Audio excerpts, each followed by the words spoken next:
Hello everyone, आप जो question देख पा रहे हैं वो इंटीग्रेशन का है। इंटीग्रेशन है आपके सामने e⁻³ log x dx और उसका रिजल्ट दिया हुआ है fx + c।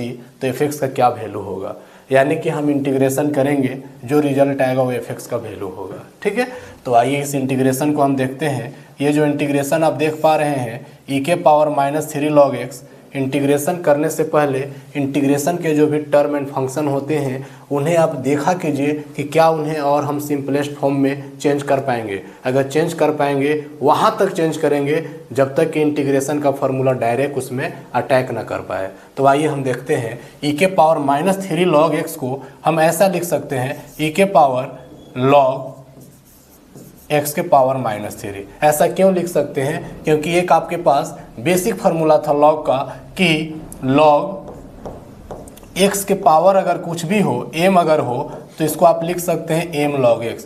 ये एक बेसिक फार्मूला था, इसके तहत हम ऐसा इसको कर सकते हैं। ठीक है, देखिए ये क्या है 3 log x, तो x के पावर m हो सकता है यानी कि -3 हो गया।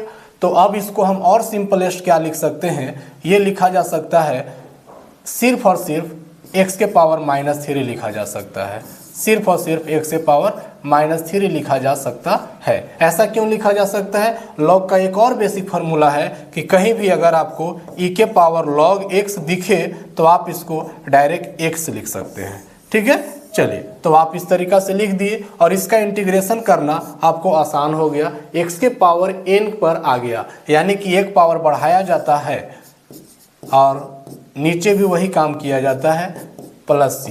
यही आपका आंसर हो गया इसका, x के पावर -2/-2 +c। इसी को आप लिख सकते हैं -1/2, नीचे ले आएंगे पॉजिटिव होगा 2x² +c। आपका आंसर था fx + c। तो c को अगर आप इससे कंपेयर कराइए तो fx का इक्वल टू क्या होना चाहिए, 1/2x² माइनस में। तो ध्यान दीजिए -1/2x² यहाँ पर है। तो इस तरीका से बिल्कुल देखने में डिफ़िकल्ट क्वेश्चन लेकिन बनाने में बहुत ही आसान। तो आप इस टाइप का क्वेश्चन प्रैक्टिस करें।